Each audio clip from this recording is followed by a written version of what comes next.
ક્યારેક છે ને ખાલી 2 લાઈન, બસ 2 જ પંક્તિઓ આપણને આખી દુનિયાને જોવાનો એક નવો જ નજરિયો આપી દેતી હોય છે. તો આજે આપણે એવું જ કંઈ કરવાના છીએ.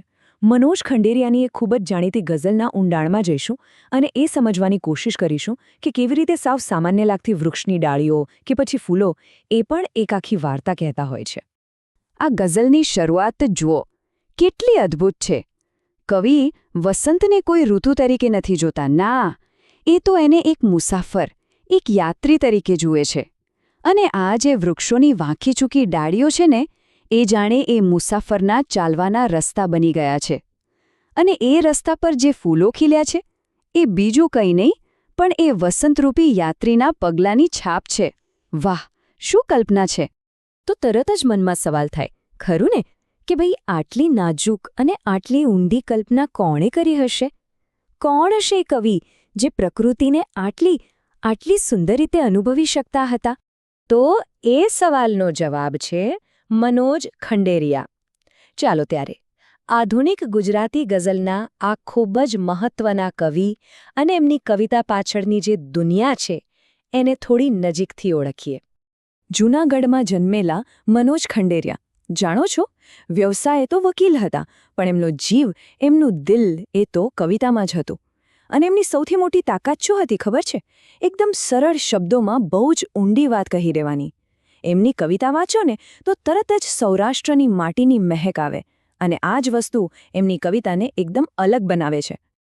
હવે અહીંથી છે ને આ ગઝલ એક બહુ જ રસપ્રદ વળાંક લે છે. પેલો જે વસંતનો એક રસ્તો હતો ને, એ હવે 2 ભાગમાં વહેંચાઈ જાય છે. એક રસ્તો જે પ્રકૃતિમાં દેખાય છે અને બીજો રસ્તો પ્રેમમાં અનુભવાય છે. ચાલો જોઈએ કવિ આ વાતને કેવી રીતે રજૂ કરે છે. આહા, અહીં કવિની કલ્પના એકદમ નવા જ સ્તરે પહોંચી જાય છે. એ કહે છે કે વસંતના 2 ફાંટા પડી ગયા છે. એક ફાંટો તો બગીચામાં, પ્રકૃતિમાં દેખાય છે, પણ બીજો ફાંટો ક્યાં? એ છે પ્રિયપાત્રના સૌંદર્યમાં. મતલબ કે હવે વસંત ખાલી બહારની દુનિયામાં નથી રહી, એ તો દિલની અંદર પણ ખીલી ઉઠી છે.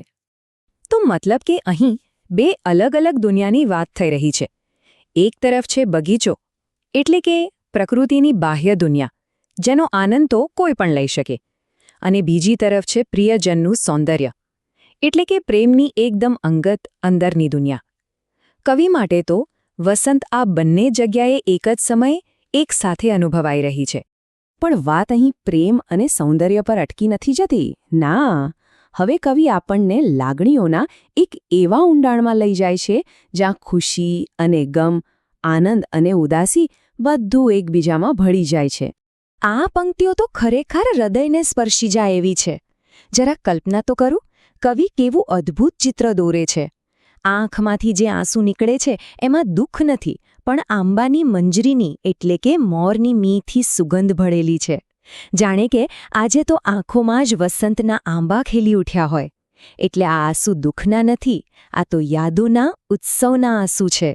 એટલે કહેવાનો મતલબ એ છે કે વસંતની આ સુંદરતા ખાલી ખુશીઓ લઈને નથી આવતી, એ ભૂતકાળની મીઠી યાદોને પણ જગાડે છે. અને આ યાદો જ્યારે અત્યારના સમય સાથે ભળે છે ત્યારે એક મિશ્ર લાગણી જન્મે છે. એટલે જ કહ્યું ને કે આ આંસુ વિરહના દુઃખના નથી, પણ યાદોના ખીલવાના મહોરવાના છે. અને હવે આપણે આવી પહોંચ્યા છીએ આ ગઝલના અંતિમ અને કદાચ સૌથી ગહન વિચાર પર. આ સંદેશ છે સમય વિશે, સૌંદર્ય વિશે અને એ સુંદર પળોને ખરા અર્થમાં જીવી લેવાની કળા વિશે. આ છેલ્લી પંક્તિઓમાં એક તીવ્ર ઈચ્છા છલકાય છે. કવિ કહે છે, હવે તો બસ આ સૂરજનું સોનું, આ વસંતનો સોનેરી તડકો મારા ખોબામાં ભરી લઉં. પણ કેમ? કારણ કે એમને ખબર છે, એ જાણે છે કે આ પળ અમૂલ્ય છે. આ વસંતનો તડકો ફરી પાછો નથી આવવાનો. અને આ જ તો જીવનનું સૌથી મોટું સત્ય છે કે જે સુંદર છે એ હંમેશા ક્ષણિક હોય છે. તો આખી ગઝલનો સાર શું છે? સાર બસ એટલો જ છે કે જીવનમાં જે પણ સુંદર અમૂલ્ય પળો આવે છે ને, એને બસ પૂરા દિલથી જીવી લેવી જોઈએ. કારણ કે સમય અને પળો એ ક્યારે પાછી નથી આવતી. આ માત્ર કવિતા નથી, આ એક ખૂબ જ મોટો જીવન મંત્ર છે. અને અંતે આ કવિતા આપણને બધાને એક સવાલ પૂછતી જાય છે. આપણી આસપાસ પણ રોજ કેટલીય નાની નાની સુંદર ક્ષણો પેલા વસંતના તડકાની જેમ જ આવે છે અને જતી રહે છે. તો સવાલ એ છે કે આજે આપણે એમાંથી કયા સૌંદર્યને જોવાનું અને ખરા અર્થમાં માણવાનું પસંદ કરીશું.